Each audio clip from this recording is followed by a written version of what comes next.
비트코인이 있고 다른 코인이 있지만 그 코인이라는 점만 갖고 다른 것들은 완전히 다르다. 그러니까 휘발유와 물이 액체지만 둘은 관계가 없는 거와 마찬가지다. 저는 그렇게 생각을 합니다.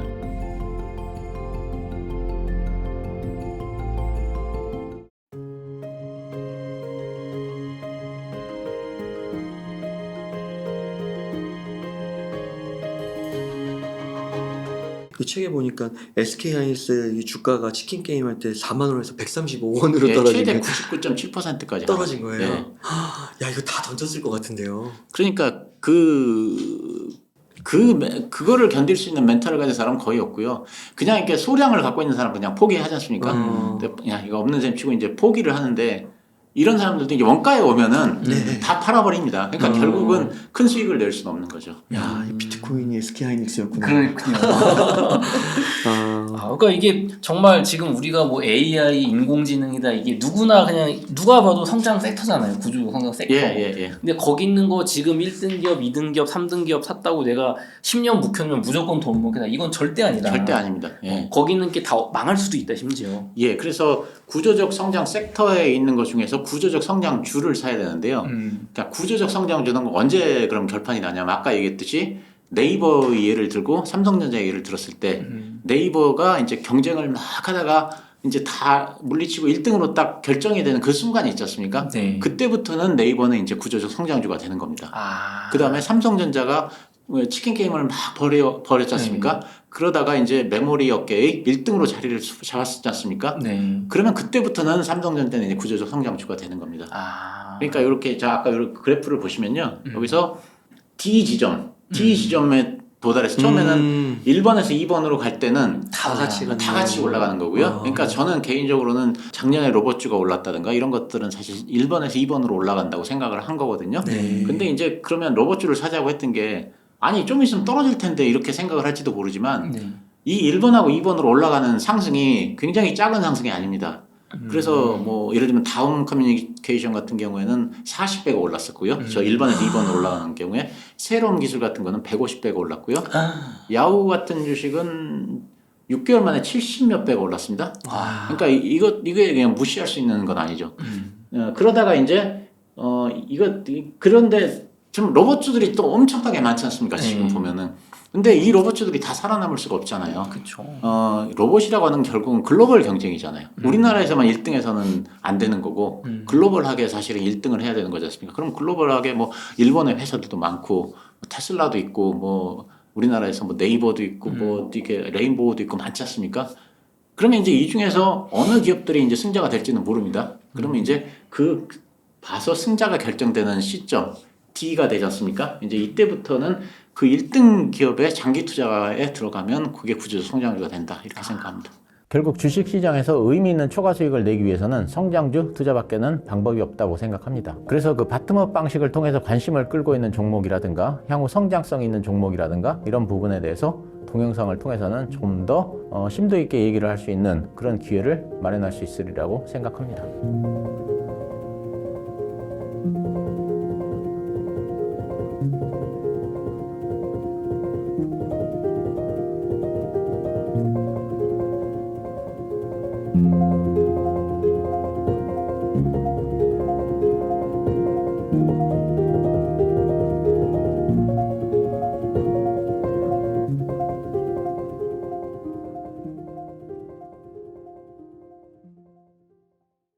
그럼 장기 투자를 해야 되는 시점은 사실 따로 있군요. D D 지점까지는 그러니까 1에서 2 지점 혹은 D 지점까지는 정말 내가 긴밀하게 보면서 여차하면 팔아야 되는 거고 D 지점이 그러니까 D 지점이 나와서 1등이 되기 전까지 그 주식은 구조적 성장주는 아닌 거네요. 네, 맞습니다. 될 수도 있는 것일 뿐이죠. 안 될 수도 있고요. 구조적 성장 섹터인 거죠. 섹터에 불과한 거다.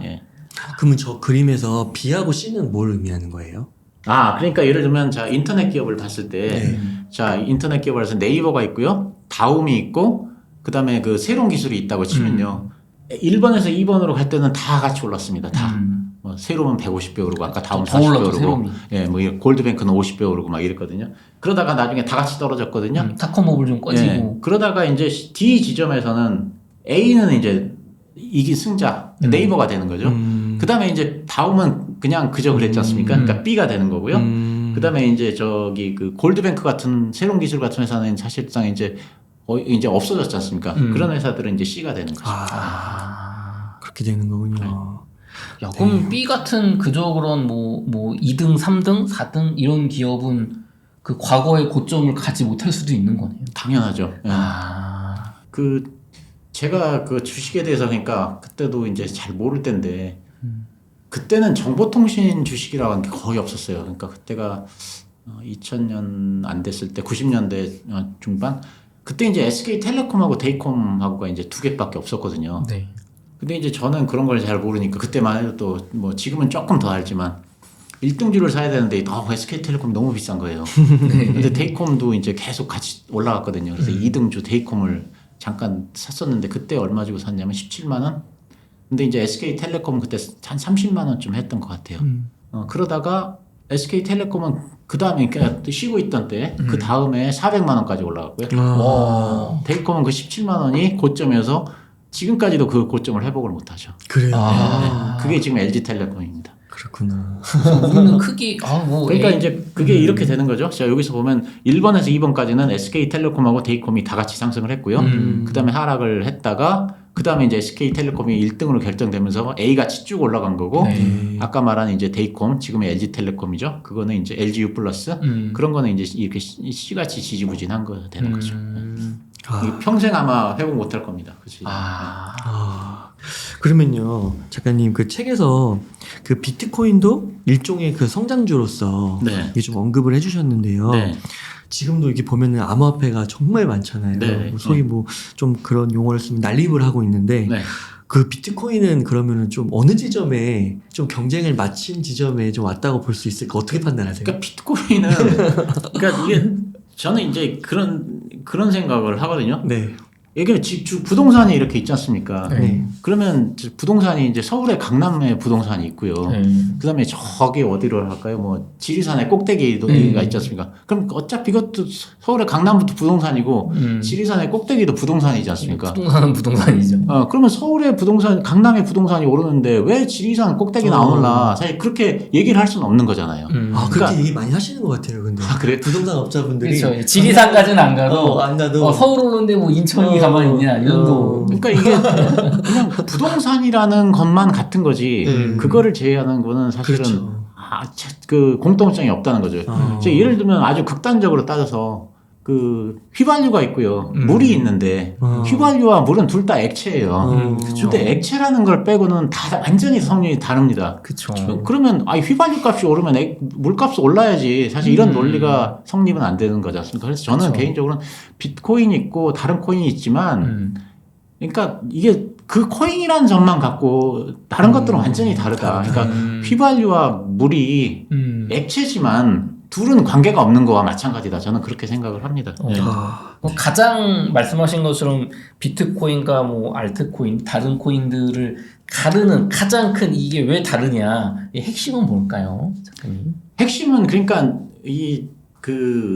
뭐라고 해야 될까? 이게 그러니까 핵심은 비트코인은 사실상 자산이라고 봐야 되는 것 같고요. 저는 알트코인들은 기능 코인이라고 봐야 되는 거 아닌가 저는 그런 생각을 합니다. 기능 코인. 그럼 뭐 발행량이라든가 아니면 뭐 신뢰성 뭐 여러 가지가 있겠지만 말씀하신 것처럼 이거는 자산이고 또 SEC에서 인증된 자산이고 여기는 그냥 뭐 기능이 들어가 있는 뭐 그러니까 검증되지 않은 거다. 금이라고 하는 게 있고요. 뭐 구리가 있고 뭐 여러 가지가 있지 않습니까? 금속이죠. 근데 금이라고 하는 거는 사실상 자산이잖아요. 그렇죠. 그리고 다른 것도 구리는 자산이 아니지 않습니까? 그렇죠. 구리는 그냥 뭐 산업용. 사실 저는 그런 개념으로 생각을 하고 그 정도로 크게 다르게 보시는군요. 책에서 1등 기업이 자리 잡은 후에 그 기업에 투자하는 것이 가장 안전하고 높은 수익률을 얻을 수 있는 방법이라고 하셨는데요.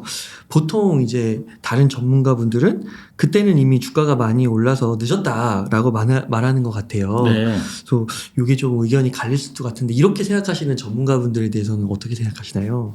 아까 제가 설명드렸던 거하고 약간 겹치는 건데 제가 이거 혁신산업 주가 전개를 가지고 다시 한번 제가 말씀을 드리겠습니다.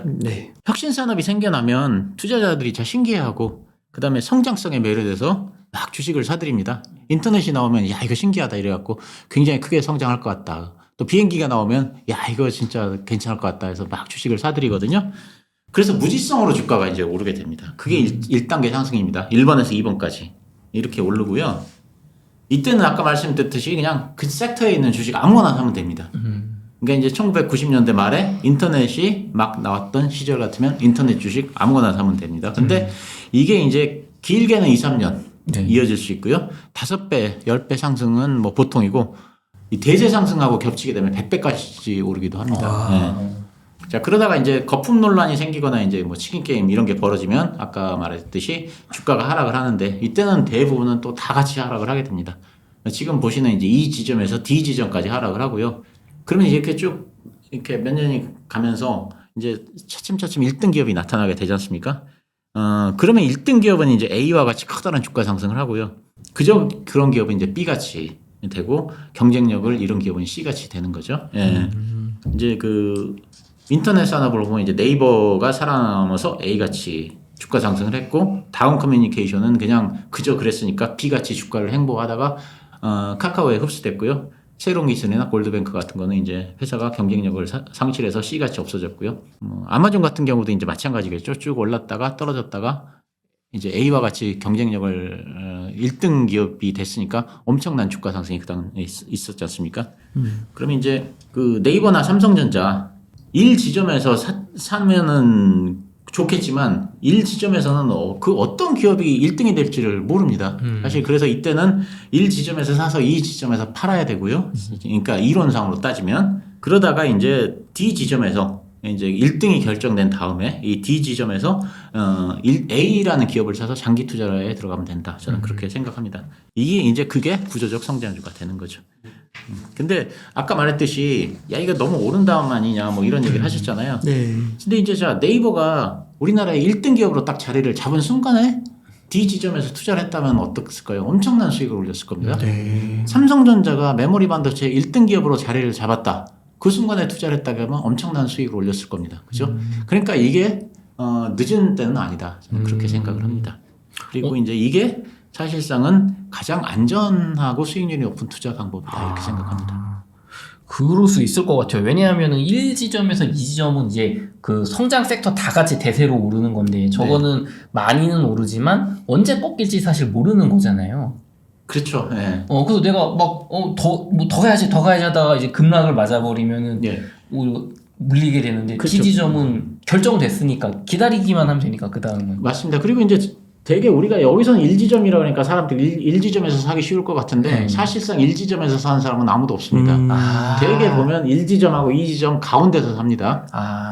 그러니까 이게 1지점하고 2지점 가운데 지나고 넘은 가운데인데 그때는 이게 2지점인지 그렇죠. 뭐 1지점하고 2지점 중간인지 3분의 2 지점인지 모르는 거죠. 아까 그 답변에서 레인보우 로봇 그 루닛을 13,000원에 소개했을 때는 이거 뭐 적자 기업을 안 산다고 했는데 사람들이 5만 원 좀 근처 갔을 때 지금이라도 사야 되냐? 네, 그러니까 그럼 이제 벌써 많이 올라간 많이 거죠. 올랐는데 그게 이제 그 당시에는 이게 1지점하고 2지점 사이인지 네. 지금 2지점인지는 모르는 거죠. 지나봐야 안다. 지나봐야 하는 거죠. 그러니까 물릴 가능성이 있는 거죠. 네.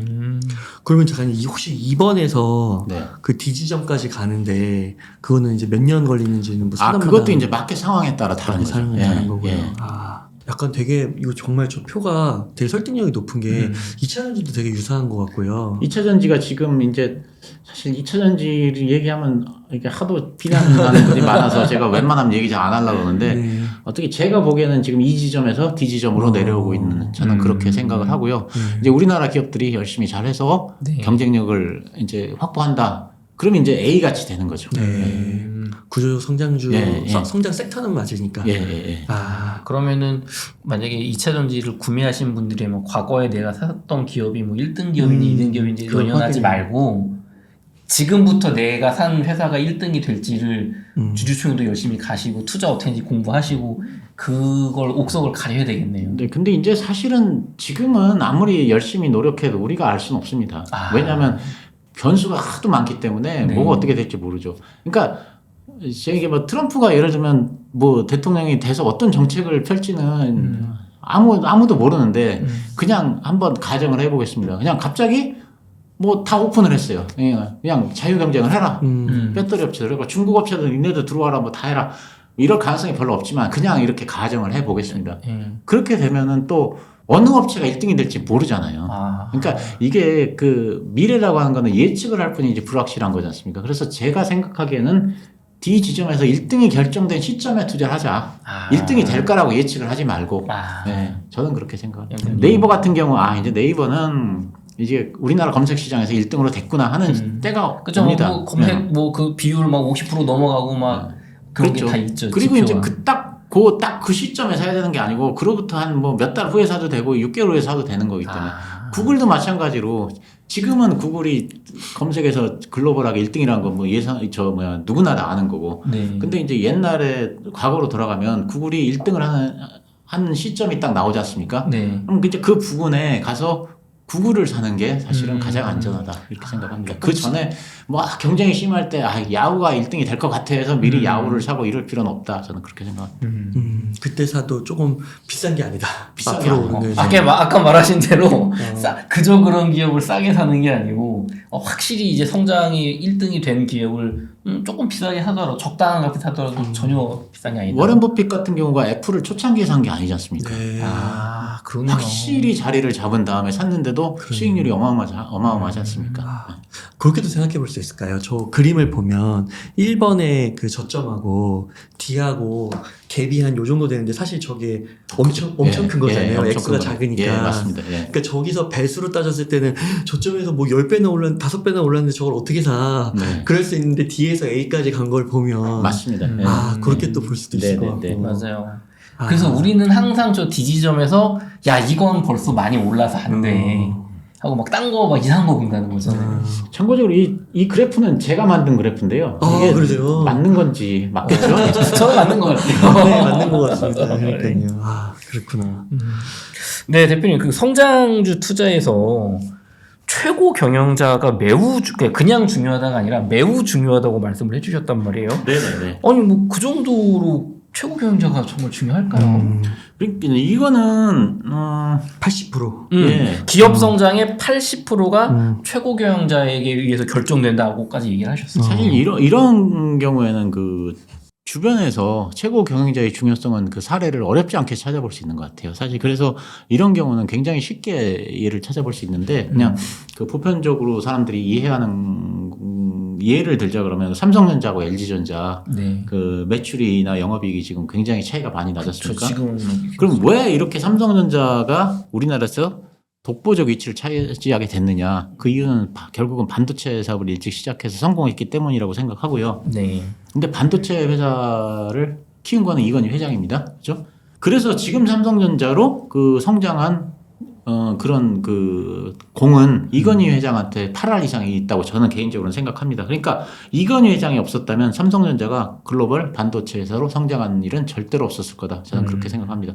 그러면 아니 뭐 누구나 다 할 수 있는 거 아니냐 이렇게 생각을 할지 모르지만 그 히스토리를 한번 보면 절대 그렇게 생각을 할 수가 없는 게 1974년도에 이건희 그냥 그 당시에는 이건희 회장이 아니니까 이건희라고 하겠습니다. 아버지한테 이제 그 부도가 난 한국 반도체를 인수하자고 건의를 했습니다. 근데 아버지가 거절을 했어요. 왜냐면 이제 반도체라고 하는 거에 대해서 제대로 아버지가 몰랐거나 아니면 이제 엄청난 투자가 필요한데 삼성이 그 정도의 자금력은 없다고 판단했거나 뭐 둘 중에 하나가 아닐까 싶은데요. 그리고 이제 삼성전자의 임원들은 100%다 반대. 이구동성으로 아니 테레비도 못 만드는데 무슨 반도체냐. 맞는 말 같은데요. 그러니까 위험하다 실천전으로 가는 건 이렇게 해서 다 반대를 했고요. 그렇게 해서 삼성전자는 한국 반도체 인수를 못했습니다. 그럼 이제 여기서 포기를 했느냐? 그럼 이제 끝나는 거죠. 근데 이제 이건희 회장은 그렇게 하지 않고 그래서 자기 개인 돈을 털어가지고 한국 반도체 지분 50%를 인수를 했습니다. 그래가지고 개인적으로 반도체 사업에 뛰어들었습니다. 왜냐하면 이게 이제 미래라고 전자산업 미래라고 생각한 거죠. 근데 그러니까 반도체 사업은 삼성전자가 시작한 게 아닙니다. 이건희 개인이 삼성전자 경영진의 모든 경영진의 반대에도 불구하고 이건희 개인이 혼자서 시작한 사업입니다. 자기 돈을 들여서 했으니까. 네. 사실 그렇죠. 그리고 근데 이제 그 당시 한국 반도체는 이름만 반도체였지 뭐 실제로는 그 집적회로 이런 거를 아예 만들 수 없는 그냥 트랜지스터 이 정도만 만드는 수준이었기 때문에 반도체라고 이름 붙이기도 창피한 상황이었고요. 그래서 이건희 회장이 반도체 기술을 확보하기 위해서 토요일 날 일본 반도체 회사 기술자들을 몰래 섭외를 해서 토요일 날 일본 반도체 회사가 이제 그때는 토요일도 근무했으니까 업무가 끝나면 비행기를 태워 한국으로 데리고 왔다 합니다. 그래가지고 밤새 우리나라 기술자들한테 기술을 가르치고 대박이다. 본인 사재를 덜어서 이제 돈을 많이 줬죠. 그렇게 해서 일요일 날 돌려보내고 이런 식으로 계속해서 이제 본인이 반도체에 대해서 이제 우리나라 기술자들한테 이제 공부를 시킨 겁니다. 이렇게 해서 삼성전자의 반도체가 탄생을 하게 됐는데, 자, 제 얘기를 들어보시면 아시겠지만 이건희 회장이 없었다면 삼성전자가 반도체 사업을 제때 시작할 수 있었을까요? 제가 보기엔 불가능하다고 생각합니다. 네. 네. 그런 면에서 삼성전자가 지금 글로벌 기업으로 성장한 공의 8알은 이건희 회장한테 있다, 이런 생각을 하고요. 자, 7조 원의 적자를 내던 일본 소니를 10조 원 흑자로 만든 사람도 히라이 가즈오란 최고 경영자였고요. 이 사람이 없었으면 소니가 10조 원 흑자를 내는 그런 턴어라운드는 사실상 불가능했다. 저는 이렇게 생각하고 이런 사례는 너무너무 많다, 이런 말씀을 제가 드립니다. 네. 그러면 이런 어떤 최고 경영자의 결단이 뭐 좀 자리를 잡은 기업보다는 이렇게 아직은 성장을 많이 해야 되는 이런 성장 섹터의 작은 기업들이 훨씬 중요하다. 자리를 잡은 기업도 마찬가지라고 생각합니다. 예를 들면 제가 여기서 지금 즉흥적으로 떠오르는 일인데, 코닥하고 후지를 생각을 했을 때요. 똑같이 필름을 만드는 회사인데 네. 코닥의 경영진은 그냥 우리는 필름 카메라 회사다고 해서 주구장창 그쪽 길만 팠지 않습니까? 네. 그래서 이제 필름이 없어지는 위기를 맞이하니까 사실상 기업이 거의 뭐 부도나다시피 한 거고, 후지필름은 그 전에 사전에 준비를 많이 한 거지 않습니까? 그래서 우리는 필름을 만들지만 필름 회사가 아니고 케미컬 회사다라고 하는 그 데피니션을 내려가지고 그 계속 이 케미컬로 발전을 시켜 나갔거든요. 그래서 나중에는 이 필름의 비중이 굉장히 축소가 됐습니다. 네. 그렇게 돼서 필름이 없어져도 지금 회사 규모는 오히려 그때보다 훨씬 더 커졌습니다. 사실 이런 것들이 경영자의 역할 아닌가 싶습니다. 그러면은 또 테슬라 좀 질문을 드리면은 일론 머스크 같은 경우는 그 작가님께서 지금까지 좀 보셨을 때는 어느 정도 검증된 리더로 보이세요? 글쎄, 저는 요즘 와서 아니 며칠 전에 그 뉴스를 봤어요. 지분 자기 25% 안 주면 뭐 AI를 딴 데 가서 하겠다느니 뭐 저는 사실 그 얘기 듣고서 약간 좀 뜨악한 기분이 좀 들었어요. 그 전까지는 되게 좋아했었는데 아니 그 자기 지분 팔아먹을 때는 언제고 지금 13%라 그러더라고요. 다 팔아먹고 13% 남았는데 갑자기 25% 경영권을 달라고 하면 좀 너무 좀 독선적이고 불합리한 거 아닌가, 사실 그런 생각은 좀 했고요.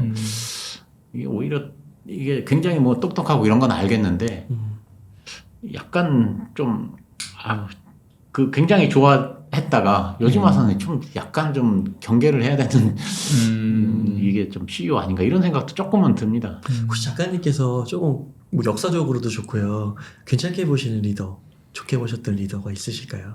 그러니까 저는 개인적으로는 이건희 회장을 사실 제일 좋아하고요. 네. 그 사람들이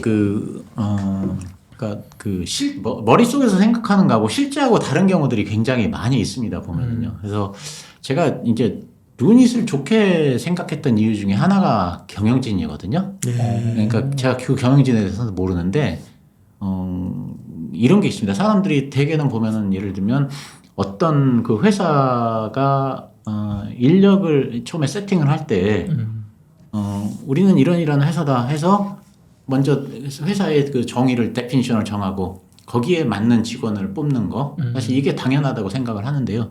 실제적으로 보면 굉장히 잘 되는 회사들은 사람을 먼저 뽑는다고 합니다. 그러고 나서 방향을 정한다고 그래요. 근데 이제 루닛 같은 회사가 그런 경우거든요. 그러니까 굉장히 뛰어난 인재들이 딱 모여가지고 이 인재들이 뭘 할까를 고민을 하는 겁니다. 그래서 처음에는 AI 다른 쪽 비즈니스를 하다가 이제 이거는 안 되겠다 해서 그만두고 두 번째로 한 사업이 의료 AI거든요. 그렇게 해서 성공을 했는데, 그러다 보니까 지금 그때 창업을 했던 그 똑똑한 인재들 중에 어떤 불화를 일으키거나 나가거나 한 사람은 아무도 없어요. 사실은 이렇게 해서 모여서 어떤 사업을 하는 거는 굉장히 메리트가 있습니다. 예를 들면 휴렛패커드 같은 경우도 마찬가지로 사람이 먼저 모여서 뭘 할까를 고민하는 회사거든요. 그래서 이제 그런 것들이 이제 보면 버스론이라는 얘기를 많이 하더라고요. 그러니까 사람을 먼저 태워요, 버스에. 그 다음에 어디를 갈까를 고민하는 거죠. 사실 그래서 보면은 이런 식으로 해서 어떤 기업이 초기에 성공을 했다. 그런 기업들은 눈여겨볼 필요가 있다. 저는 그렇게 생각합니다. 네.